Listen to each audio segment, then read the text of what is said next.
بسم اللہ الرحمن الرحیم۔ اطلاعات پورے زور و شور سے گشت کر رہی ہیں کہ آئندہ پارلیمنٹ سیشن میں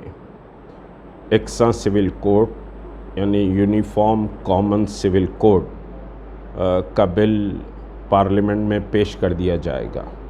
ابھی نریندر مودی نے مدھیہ پردیش میں اپنے بوتھ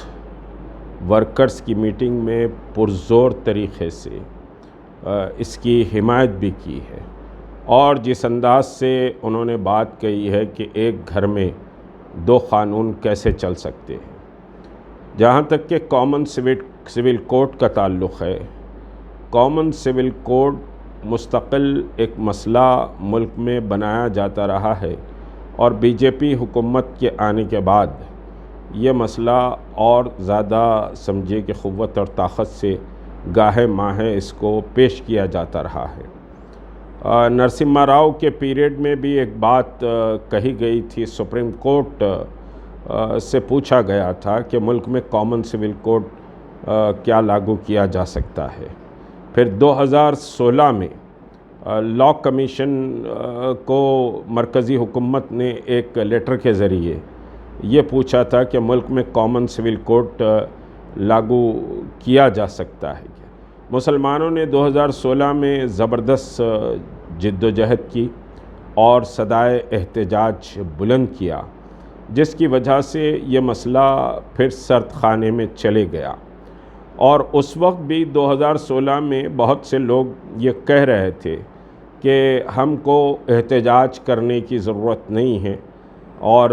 سمجھیے کہ لاء کمیشن کو ریپرزنٹیشن دیں، لیکن سارے ملک میں مسلمانوں نے ایک زبردست احتجاج، مختلف ریلیاں کی۔ اسی طرح شہر حیدرآباد میں تحریک مسلم شبان نے ایک متحدہ جد و جہد کی، کیونکہ جہاں تک کہ شریعت کا مسئلہ ہے، دیکھیے جماعتی اختلافات اپنی جگہ ہوں گے، مسلک کے معاملات اپنے جگہ ہوں گے، لیکن قرآن اور حدیث کے معاملے میں کسی کا کوئی اختلاف نہیں ہے، کوئی ٹکراؤ نہیں ہے۔ تو ملک میں شریعت کے تحفظ کے لیے ہم کو جماعتی عصبیتوں سے بلند ہو کر متحدہ جد و جہد کرنے کی ضرورت ہے، اور بہت سے لوگ اس وقت یہ مشورہ دے رہے ہیں کہ ہم کیا کر سکتے ہیں، مودی اگر فیصلہ کر لیں تو ہم اس کا کیسے مقابلہ کر سکتے ہیں۔ یاد رکھیے کہ N R C, N P R, C A A پر بھی یہ طاقتیں بہت کچھ بولی تھیں، اور وہ لوگ جن کے ہاتھ میں مسلمانوں کی قیادت اور اقتدار کا دم سمجھیے کہ وہ لوگ بھرتے ہیں، وہ لوگ سی اے اے، این آر سی اور سمجھیے کہ این پی آر پر آگے نہیں بڑھے، بلکہ وہ لوگ جو دردمند لوگ تھے، جو ملت کے لیے تڑپتے ہیں، جو ملت کے بہتر مستقبل کی فکر میں رات دن اپنی جد و جہد کرتے ہیں، وہ طاقتیں آگے بڑھی۔ اور لازمی طور پر میں آپ کو یہ بات کہوں کہ C A, N R C, N P R جو سرد خانے میں گیا، اس میں دو بہت اہم فیکٹر رہے۔ ایک تو شاہین باغ کا مستقل احتجاج، پھر حیدرآباد میں ملین مارچ جو جوائنٹ ایکشن کمیٹی نے تحریک مسلم شبان کے انیشیٹیو پر جوائنٹ ایکشن کمیٹی کا جو ملین مارچ تھا، یہ دو بڑے احتجاج نے بہت بڑا اثر ڈالا ہے این پی آر سی اے پر۔ پھر اس کے بعد خیر کرونا آیا، یہ سارے مسائل ہیں، یہ سیکنڈری ہے، لیکن ملین مارچ جو حیدرآباد کا ہوا اور شاہین باغ جو ایک سمجھے کہ مستقل ایک جد و جہد اور ایک بڑے موومنٹ میں تبدیل ہوا، اس کی وجہ سے این پی آر سی اے کا مسئلہ سرد خانے میں گیا۔ اب یہ ہے کہ احتجاج، جمہوریت میں احتجاج، جب حکومتیں ریپرزنٹیشن کو نہیں سنتی تو احتجاج کی زبان ہی سب سے بڑی زبان ہوتی ہے۔ 2016 میں اس لاء کمیشن کو قریب 2.5 کروڑ سے زیادہ سگنیچر کیمپین جو ہوئی تھی All India Muslim Personal Law Board کی جانب سے، مولانا ولی رحمانی صاحب کی قیادت میں لاء کمیشن کو یہ سبمٹ کیا گیا تھا، اور پھر اس کے بعد لاکھوں نہیں کروڑوں ریپریزنٹیشن لا کمیشن کو ریجیکٹ UCC کے نام پر بھیجایا بھی گیا تھا. اب پھر مانگا گیا ہے، بہرحال بھیجانا چاہیے، لیکن میں سمجھتا ہوں کہ اس کی اتنی بڑی اہمیت نہیں ہے. مسلمانوں کو شعور کے ساتھ جمہوری دائرے میں رہتے ہوئے اپنے صدائے احتجاج کو بلند کرنا چاہیے، اور اس مسئلے پر تمام علماء،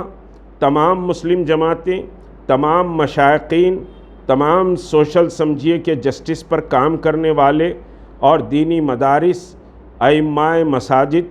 خطیب حضرات، انتظامی کمیٹی مساجد کی، وہ سب کو چاہیے کہ امت کو بیدار کرنے کا کام کریں.